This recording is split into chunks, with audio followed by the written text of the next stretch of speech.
वालेकुम स्टूडेंट्स, कैसे हैं आप? होप के बिल्कुल ठीक होंगे। जैसा कि हमने ये अपना जो कोर्स है एनटीएसपी के लिए, ओजीडीसीएल एनटीएसपी, जो कि सखर आईबीए की हो, आईबीए कराची की हो, या आपका एहसान ट्रस्ट एनटीएसपी हो, या आपके डायरेक्ट टेस्ट हो सखर आईबीए यूनिवर्सिटी के फाउंडेशन की टेस्ट हो, सारी टेस्ट में ऑलमोस्ट 70 to 80% जो कंटेंट होता है वो सेम होता है। स्पेशली मैथमेटिक्स की बात की जाए तो वो तो क्योंकि चेंज नहीं होता, पैटर्न भी सेम होता है। तो आपके लेक्चर्स काफी सारे हो चुके हैं और आई बिलीव कि आप लोगों ने काफी सारी चीजें लर्न कर ली होंगी। लेकिन मैं जो है थोड़ा बहुत आपको ओवरव्यू दे देता हूँ इस शॉर्ट टाइम में, क्योंकि ये सारे जो है आउटलाइन आपकी कवर्ड है। जस्ट हम इस पे क्या करेंगे, 20 to 30 एमसीक्यूज हर एक टॉपिक के करेंगे इसमें कवर, ठीक है? क्योंकि एमसीक्यूज आपकी टेस्ट तकरीबन एमसीक्यूज बेस्ड ही होती है। आपकी जो है सब्जेक्टिव या पैराग्राफ तो लिखने होते नहीं इसमें, तो इसलिए हम फोकस करेंगे कि हम सिंपल एमसीक्यूज सॉल्व करें और कैसे होते हैं सिंपल वो देखें, ठीक है? थोड़ी बहुत डेफिनेशन भी हम हर टॉपिक की देखेंगे और उसके साथ देन हम एमसीक्यूज की तरफ मूव हो जाएंगे। तो और हाँ, काफी सारे स्टूडेंट्स जो हैं वो कमेंट्स करते हैं, जैसे पिछली मर्तबा करते रहे हैं, कि बहुत इजी, या आप जो है इजी से स्टार्ट करते हैं। तो असल में ये जो टेस्ट होती है आप लोगों की, एनटीएचपी हो गया या एसटीएचपी हो गया, ये टेस्ट एक ही होती है मेडिकल वाले स्टूडेंट्स के लिए भी और इंजीनियरिंग वाले स्टूडेंट्स के लिए भी। तो हो सकता है कि इंजीनियरिंग वाले बच्चे को ये जो है एमसीक्यूज आसान लग रहे हो, लेकिन मेडिकल्स वालों के लिए डिफिकल्ट हो। तो इसीलिए हम दोनों को साथ साथ लेके चलेंगे ताकि दोनों का टेस्ट जो है अच्छे से क्लियर हो जाए, ठीक है? तो ये आपका सिलेबस है, आप सब लोगों ने होपफुली देखा होगा। मैथमेटिक्स के आपके ये टॉपिक्स है, जिसमें पहला पहला ही टॉपिक कौन सा है? Real number system. उसके बाद आपके पास अलजेब्रिक एक्सप्रेशंस होगी, और आपके पास होगा linear and quadratic equations, absolute value and linear inequalities होंगे, रिलेशंस एंड फंक्शंस होंगे, सिस्टम्स ऑफ इक्वेशंस होगा, और हमारे पास वर्ड प्रॉब्लम्स एंड एप्लीकेशंस होंगे। उसके साथ साथ एरिया, पेरीमीटर, सर्कमफ्रेंसेस, वॉल्यूम, ये चीजें होंगी। और हमारे पास फ्रैक्शन, डेसिमल्स, परसेंटेज, और हमारे पास परसेंटेज जो होती है सिंपल, और रेशियो, प्रोपोर्शन और वेरिएशन, यूनिट रेट, ये सारी चीजें। तो ये 10 मैथमेटिक्स की हमारी आउटलाइन है। और उसके साथ साथ इंग्लिश का तो आप लोगों ने कवर कर लिया होगा, और उसकी अगर आप लोगों ने अभी तक नहीं देखा तो हमारे इस चैनल के प्लेलिस्ट पे, या आप स्टूडेंट एम्पावर्ड ऑसिस के प्लेलिस्ट पे चले जाएंगे, वहां पे आपको इंग्लिश के लेक्चर्स मिल जाएंगे, ठीक है? तो ये तो हमारा हो गया अबाउट हमारा जो कोर्स है, आउटलाइन है इस ओजीडीसीएल एनटीएचपी के लिए। आई होप कि मैं ज्यादा तेज नहीं बोल रहा। अगर ज्यादा स्पीड में बोल रहा हूं तो आप इसकी स्पीड जो है ऑटोमेटिक वीडियो में जाके सेटिंग में इसकी 0.75 पे रख लीजिएगा, आपको आसानी से समझ में आ जाएगा। और अगर आप समझ रहे हैं तो देन वेल एंड गुड, ठीक हो गया। इसके साथ साथ मेरी आप सारे स्टूडेंट्स जो भी मुझे सुन रहे हैं अभी, या जिन्होंने आज तक सुना है, वो काइंडली जो मैं कहता आता हूँ कि अपने साथ पेपर और पेन आप रख लें। क्योंकि आप अगर ये सॉल्व करते जाएंगे तो आपको मजा भी आएगा पढ़ने में, और चीजें समझने में भी आएंगी। और एटलीस्ट इसमें आपका ये समझो, अगर हम एक लेक्चर में 10 एमसीक्यूज भी करते हैं तो आपका समझो 10 एमसीक्यूज का क्विज भी हो जाएगा ना। तो हम कोशिश करेंगे इसको 10, 15, 20 मिनट से ज्यादा ना लेके जाए, बट लेट्स सी एक लेक्चर कितना जाता है। लेकिन हमारी कोशिश यही होगी कि हम इसको 10, 15, 20 मिनट तक ही रखें, ठीक है? तो ये तो आउटलाइन हो गई। और अभी मैथमेटिक्स वाले बच्चे देख के खुश हो रहे होंगे, तो ये तो हमने सारे पढ़े हुए हैं, फर्स्ट ईयर इंटर में चैप्टर्स थे, फला चैप्टर था, 10th में था। मेडिकल वाले स्टूडेंट्स शायद थोड़ा बहुत घबरा रहे हो, लेकिन मैं एक चीज फैक्ट बता दूं कि कभी कभी हमारे यहाँ इन सब्जेक्ट्स में और यहाँ पे स्कॉलरशिप्स में ऐसा होता है कि मेडिकल वाले बच्चे मैथमेटिक्स में ज्यादा मार्क्स ले रहे होते हैं और इंजीनियरिंग वाले उतने नहीं ले सकते। सारे बच्चों की बात नहीं कर रहा, कुछ बच्चे जो मेडिकल वाले मेहनत करते हैं वो इंजीनियरिंग वालों से भी आगे, और ऐसे भी नहीं कि कुछ इंजीनियरिंग वाले, सारे इंजीनियरिंग वालों से आगे चले जाते हैं, ठीक है? तो लेट्स सी। आई होप कि ये तो आपको बहुत इजी लगेंगे, और आप अपने भी तौर पे बुक्स वगैरह पढ़ेंगे जो आपके हैं, टॉपिक्स यही हैं, आप बुक्स खोल के भी प्रैक्टिस करेंगे, और भी जो आपके पास रिसोर्सेज हो, मटेरियल हो, वो भी आप लोग देखेंगे। बाकी बेसिक डेफिनेशंस वगैरह जो हमारे हिसाब से हैं, वो हम आपके साथ यहीं पे शेयर कर लेंगे। और कमेंट बॉक्स में जरूर बताइएगा कि आपको ये समझ में आ रहा है या नहीं आ रहा, क्योंकि अगर नहीं आ रहा तो हम अपना थोड़ा जो है टोन और मोड जो है आप लेक्चर वो चेंज कर सकते हैं, ठीक है? तो सिलेबस हो गया टेस्ट का। उसके साथ साथ हमारा लेक्चर 1 जो है वो यहाँ से बेसिकली स्टार्ट हो रहा है, और वो है रियल नंबर सिस्टम, जैसे हमने पहले ही बताया था। आई गेस ये दोनों सेम ही पेजेस हैं आपके सिलेबस के, राइट? हाँ, सेम ही है। तो यहां से लेक्चर 1 स्टार्ट हो रहा है, the real number system. Basically real number system है क्या? The real number system simple definition में पढ़ता हूं, आप लोग देखें अगर आपको समझ में आती है, अदरवाइज इसको ट्रांसलेट भी करते जाएंगे। और आपने ऑलरेडी जो पढ़ी हुई हो सकता है वो भी सही हो और ये भी सही हो, तो लाजमी ये मतलब फाइनल नहीं है, ठीक है। जहां से भी आपको डेफिनेशन मिल रही है, आपको इजी लग रही है, आप वो समझ सकते हैं अंडरस्टैंडिंग के लिए। ये मैंने जो मुझे अच्छी लगी मैंने वो लिखी है यहाँ पे। The real number system consist of all numbers that can be found on the number line. Number line हमारे पास क्या होती है, ये आप लोगों ने पढ़ा होगा कि एक बिल्कुल लाइन होती है जिसके बीच में जीरो होता है, इस तरफ हमारे पॉजिटिव वाले होते हैं, लेट सपोज राइट साइड, और लेफ्ट साइड हमारे नेगेटिव वाले होते हैं। तो ये हमारी एक नंबर लाइन होती है, उस पर जितने भी नंबर आते हैं वो सारे नंबर सिस्टम में कंसिस्ट करते हैं, मतलब नंबर सिस्टम में वो सारे नंबर्स आ जाते हैं, नो मैटर पॉजिटिव नेगेटिव और जो भी, ठीक है। आगे डेफिनेशन में देखते हैं हम। The real number system is divided into several subsets, ठीक है। उसमें बेसिकली ऊपर हम एक लाइन मिस कर गए कि this includes both rational and irrational numbers. हमारे पास इरेशनल भी नंबर लाइन जो है हमारे पास उसमें आ जाते हैं और इरेशनल नंबर्स भी आ जाते हैं। तो सारे ये नंबर सिस्टम में आ जाएंगे और आपको सारे पढ़ने पड़ेंगे।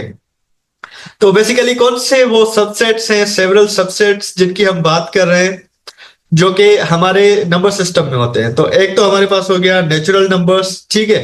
और वो कौन से नंबर होते हैं? These are the positive integers starting from 1 2 3 and so on up to infinite और अनडिफाइंड आप कह सकते हैं, ठीक है। उसके बाद होल नंबर्स आ जाते हैं।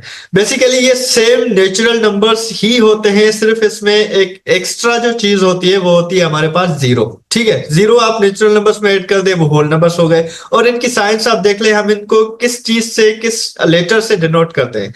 तो नेचुरल नंबर्स को हम जो डिनोट करते हैं एन से करते हैं और होल नंबर्स को डब्ल्यू से डिनोट करते हैं, ठीक हो गया। उसके साथ साथ हमारे पास इंटीजर्स हैं, जिसमें हमारे पास क्या क्या चीजें आ जाती हैं। इंटीजर्स में आप सबको पता होगा कि उसमें पॉजिटिव और नेगेटिव इंक्लूडिंग जीरो, ठीक है। वो सिंपल क्या बोल रहा है, these include all whole numbers and their negative counterparts. हमारे पास होल नंबर्स कौन से? जीरो से लेकर 1 2 3 अप टू इनफाइनाइट। और उसके साथ साथ हमारे पास जो नंबर्स हैं वो हैं नेगेटिव, उनके काउंटर पार्ट्स, यानी -1 -2 -3 एंड अप टू आप कितने तक ले जाते हैं, इनफाइनाइट। उसके साथ हमारे पास होते हैं रेशनल नंबर्स, जिनको हम जनोट क्यू से करते हैं।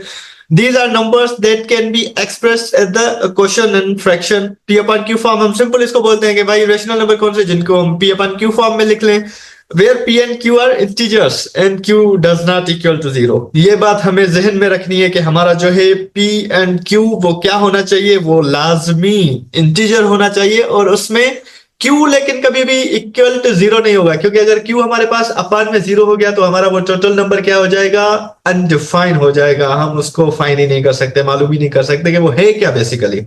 तो इसीलिए ये कुछ चीजें थी। उसके साथ एक और सब पार्ट है इसका, हम सबसेट जिसको बोलते हैं कि रेशनल नंबर्स। रेशनल नंबर्स के बाद आ गए actually this can't be expressed as a fraction of two integers, ठीक है। इसका एग्जांपल हम जो देते हैं कि रेडिकल 2 कर लिया हमने, पाई पाई जिसका बहुत सारे लोग कहते हैं कि पाई इज इक्वल टू 22/7 या 3.14 और समथिंग लाइक दैट। ये बेसिकली इक्वल नहीं होता, ये इक्विवेलेंट होता है, ठीक है। तो ये हम बच्चे बहुत सारे हमारे अक्सर मिस्टेक करते हैं कि ये इक्वल है, ये इक्वल नहीं होता। पाई का वैल्यू ये बहुत आगे तक जाता है। तो इरेशनल नंबर्स जिनको हम p/q क्यू फॉर्म में नहीं लिख सकते, सिंपल अगर उसका हम अपोनेंट करते हैं तो हम इस तरह से भी कर सकते हैं, ठीक है। तो यहां तक तो थे हमारे बेसिक्स, उसकी डेफिनेशन, ठीक है, कि हमारे पास नंबर सिस्टम क्या होता है और उसकी बेसिक जो कंपोनेंट्स थे, सबसेट्स थे, हमने वो सारे पढ़ लिए। और जिन लोगों ने ये अच्छे से समझ लिए वो इजीली अब जो है इसकी जो भी वो रिजल्ट्स होंगे, एमसीक्यूज होंगे, वो इजीली कर सकते हैं, क्योंकि वहां पे ये सारे नोटेशंस वगैरह यूज हो रहे होंगे, ठीक है। तो हमारे एमसीक्यूज मैंने जैसे कहा था, आप लोगों को पेज और पेन अपने साथ रखना है और हम यहाँ से स्टार्ट करेंगे एमसीक्यूज। एमसीक्यूज हमारे पास उसकी एक्सप्लेनेशन भी होगी, ठीक है। तो घबराने की कोई जरूरत नहीं, अगर आपको नहीं आता तो भी इट्स ऑलराइट, लेकिन बहुत इजी है ये। मेरे ख्याल से अगर आप 5वीं जमात के या 6ठी 8वीं जमात के बच्चे को देंगे वो भी कर लेगा, क्योंकि स्टार्टिंग में मैंने आपको कहा था बेसिक से लेके शायद किसी ने ना पढ़ा हो तो उसको भी इसका जो है आइडिया हो जाए। ये हमारे पास क्वेश्चन है सिंपल। ऑप्शन आपको दिखा देता हूं मैं। हमारे पास पूछ रहा है कि which of the following is a rational number. अब हमने जिस बंदे ने रेशनल नंबर की ऊपर डेफिनेशन देखी है वो तो उसका देखते ही आंसर कर देगा।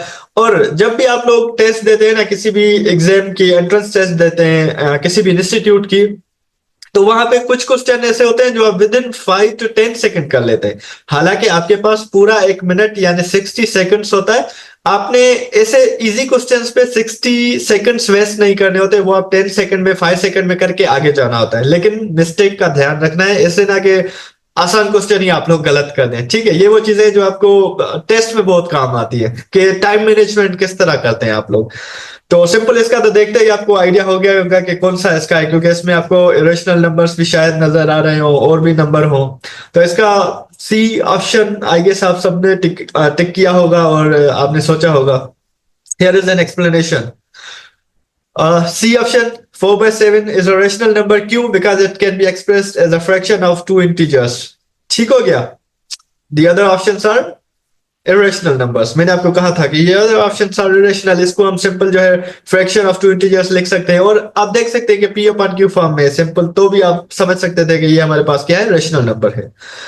उसके बाद हमारे पास दूसरा question, the set of integers is represented by which of the following symbol. कभी कभी आपके कुछ इंस्टीट्यूट हैं, अगर मैं बात करूं स्पेशली सिंध में, तो वो इतने आसान क्वेश्चंस भी एक दो टेस्ट में दे देती हैं, ताकि कुछ बच्चे जिनको बिल्कुल भी नहीं आता तो वो एटलीस्ट थोड़े बहुत मार्क्स ले लें, क्योंकि वो पासिंग जो रेशो होता है वहां तक पहुंच सके। तो हमने ऊपर देखा कि इंटीजर्स को हम किससे शो करते हैं, simple, here is explanation. Integers को हम जेड से जो है रिप्रेजेंट करते हैं। एन नेचुरल नंबर, क्यू आपके पास रेशनल था, रेशनल जो भी है सारे आप लोगों ने ऊपर देख लिए हैं। तो एक्सप्लेनेशन में भी यही लिखा है, as we know that the simple represent the set of integer. ठीक है, और इसमें इंटीजर्स में कौन से आ जाते हैं, आपके सारे होल नंबर्स और उनके काउंटर पार्ट्स, राइट। उसके बाद हमारे पास तीसरा क्वेश्चन है, देख लें। Which number is irrational number. पहला क्वेश्चन था हमारे पास विच इज रेशनल नंबर, अब हो गया विच नंबर इज इरेशनल। तो कौन सा नंबर आपको लग रहा है कि इसमें इरेशनल है। अब काफी सारे बच्चों ने तो देख लिया होगा कि वो सी और डी दोनों को जो है मे बी इरेशनल समझ रहे हो, लेकिन ये जो सी है इसको आप सिंपल 4 लिख सकते हैं। ठीक है, तो ये इसको आप इरेशनल नहीं कह सकते। 5/2 ये तो सिंपल P/Q फॉर्म में है, इसको भी आप इरेशनल नहीं कर सकते। -1 ये आप इसको इंटीजर कह लें, ठीक हो गया। बाकी हमारे पास सिर्फ 7 रेडिकल 7 बचता है, जिसको आप कहेंगे irrational number, because it cannot be expressed as a fraction. ठीक है, बाकी 5/7 इज रेशनल, मैंने जैसे आपको बताया था, क्योंकि P/Q फॉर्म में है। -1 इज एन इंटीजर, ये भी मैंने आपको बताया। एंड रेडिकल 16 को हम 4 लिख सकते हैं। ठीक है, जैसे मैंने कहा कि इसको रेडिकल 16 इसका आप पार्ट बना ले, 4/4 एक पेयर बन जाएगा, वो बाहर आ जाएगा, तो वो सिंपल क्या हमारे पास एक सिंपल इंटीजर बन जाएगा या रेशनल नंबर बन जाएगा। उसके साथ क्वेश्चन नंबर 4 है हमारे पास, ऑप्शंस भी देख लें। Which of the following sets is not a subset of real numbers। अब जिसको पता होगा कि रियल नंबर्स बेसिकली होते क्या हैं, ठीक है, वो इजीली इसका बता देगा कि कौन सा इसका ऑप्शन करेक्ट होगा। लेकिन ये आपने ध्यान देखना है कि सबसेट पूछ रहा है या नॉट अ सबसेट, क्योंकि काफी सारे बच्चे जो आके बाद में बताते हैं टेस्ट देके कि वहां पे हमने ये टिक कर लिया, हालांकि वो पूछ उसका अपोनेंट रहा था। अपोजिट जब उसका पूछ रहा था तो आपने आंसर भी उस तरह से ही करना है। ठीक है, तो रियल नंबर लाइन पे आपके पास रेशनल नंबर्स होते हैं या नहीं होते, कॉम्प्लेक्स नंबर्स होते हैं या नहीं होते, इरेशनल नंबर्स होते हैं या नहीं होते, इंटीजर्स होते हैं या नहीं होते। तो कौन सा इनमें से जो होगा वो सबसेट आपका नहीं होगा। तो सिंपल आप कॉम्प्लेक्स नंबर्स, जो आपने शायद हमने इस लेक्चर में डिस्कस नहीं किया लेकिन आप लोगों ने पढ़े होंगे कि आयोटा जिसमें आ जाता है ना, लाइक आयोटा आप लोगों ने पढ़ा होगा। तो complex numbers include real numbers but also numbers with imaginary parts. वो आयोटा वाला जो पार्ट होता है वो हम उसको इमेजिनरी पार्ट बोलते हैं ना। तो therefore they are not a subset of the real numbers, मतलब वो रियल नंबर्स का सबसेट नहीं है। बाकी हमारे पास जितने भी हैं, इरेशनल नंबर्स हो गए, रेशनल नंबर्स हो गए, इंटीजर्स हो गए, ये सारे रियल नंबर जो हमने लाइन पढ़ी थी रियल नंबर सिस्टम के, वो उसमें आ जाते हैं सवाए कॉम्प्लेक्स नंबर्स के। ठीक है, तो इसमें से डिफरेंट एमसीक्यूज बन सकते हैं ना, कि रियल नंबर सिस्टम में कौन सा नहीं आ सकता, कौन से होते हैं। ये चारों ऑप्शन देके पूछता कौन से होते हैं और 3 ऑफ ऑल कह देता, तो डिफरेंट आप क्वेश्चन इससे जनरेट कर सकते हैं अगर अगर आपका कॉन्सेप्ट और बेसिक्स जो है वो अच्छे हैं। क्वेश्चन नंबर 5, यह भी बहुत आसान क्वेश्चन होगा, शायद वो ऊपर वाला थोड़ा बहुत डिफिकल्ट लगा हो कुछ बच्चों को, लेकिन क्वेश्चन 5 में आ जाते हैं कि Which of the following is irrational, sorry, rational number? अब सिंपल अगेन रेशनल नंबर का क्वेश्चन आ गया। तो रेडिकल 2 हमारे पास रेशनल होगा, 3/4 ये सेम ही क्वेश्चन है आई गेस, और पाई और ई, इसमें से कौन सा नंबर है जो रेशनल नंबर है? तो a rational number is any number that can be expressed as a fraction. Yes, it's the same. तो बाकी तो नहीं होंगे क्योंकि पाई का भी आपको मैंने बताया था। अब क्वेश्चन नंबर 6 पे आ जाते हैं डायरेक्ट हम। What is the sum of rational and irrational number? इसका जो है सम क्या होगा? रेशनल और इरेशनल को हम मिलाएंगे तो, इनको ऐड करेंगे तो, इनकी एडिशन होगी तो हमारे पास क्या होगा? ऑलवेज रेशनल नंबर होंगे हमारे पास, ऑलवेज इरेशनल होंगे, या depends on the numbers, numbers पे डिपेंड करेगा, या ऑलवेज एन इंटीजर? क्या होगा इसका सब? तो सिंपल इसकी एक्सप्लेनेशन देख लें, आई गेस आपको आइडिया तो हो गया होगा, आपने मे बी मुझसे पहले पढ़ लिया हो। The sum of rational and irrational numbers is always irrational because the irrational part cannot be cancelled out. ठीक हो गया? तो बहुत ही अच्छी एक डेफिनेशन है, इसकी एक्सप्लेनेशन है, और इसका ऑप्शन जो होगा वो बी होगा। आप बी को टिक कर सकते हैं कि हमेशा जो है वो इरेशनल ही आएगा, सम जो होगा रेशनल एंड इरेशनल का, क्योंकि वो कभी भी कैंसिल आउट नहीं हो सकते। ठीक है? जब कैंसिल आउट नहीं होंगे तो आप जो है उसको उसका मतलब रेशनल बना ही नहीं सकते, वो इरेशनल ही रहेगा हमेशा। ठीक है? और उसके बाद हमारे पास क्वेश्चन 7 और मेरे ख्याल से इस लेक्चर का लास्ट क्वेश्चन है। Which of the following number is irrational? 0.75, radical 7, 0.333। ठीक है? रिपीटिंग, इट्स रिपीटिंग, ये आपको मैं बताता हूं यहाँ पे क्यों मेंशन किया है। और उसके बाद 5। तो आपका 0.75 आप इसको सिंपल 75/100 लिख सकते हैं। ठीक है? 75/100 ही लिखेंगे। और उसके साथ रेडिकल 7 आपके पास, जो कि हकीकत में इरेशनल है, इंटीजर नहीं है। ठीक है? और 0.333 रिपीटिंग है, तो इसको आप PMR फॉर्म में लिख सकते हैं। और आपका 5 वो तो सिंपल जो है, आप इसको होल नंबर कह लें, इंटीजर कह लें, जो भी कह लें। तो इसकी सिंपल एक्सप्लेनेशन है कि radical 7 can't be expressed as a fraction of integers, so it's simple. ये जो है रेडिकल 7 इसको इरेशनल बनाता है, और ये इरेशनल नंबर है, और ये हमारा आंसर है। तो आई होप कि आप लोगों को लेक्चर समझ में आ गया होगा और अच्छा रहा होगा आपका लेक्चर। इंशाल्लाह हम नेक्स्ट लेक्चर में और एमसीक्यूज के साथ आएंगे, लेकिन उसमें हम डेफिनेटली ये बेसिक डेफिनेशंस वगैरह नहीं पढ़ेंगे। हम जो है हमारा एमसीक्यू वहां से स्टार्ट करेंगे और आगे उसको लेके जाएंगे कहां तक? होपफुली हम कोशिश करेंगे कि 20 एमसीक्यूज हम नेक्स्ट लेक्चर में कंप्लीट कर लें। तब तक के लिए अल्लाह हाफिज, बाय बाय, थैंक यू।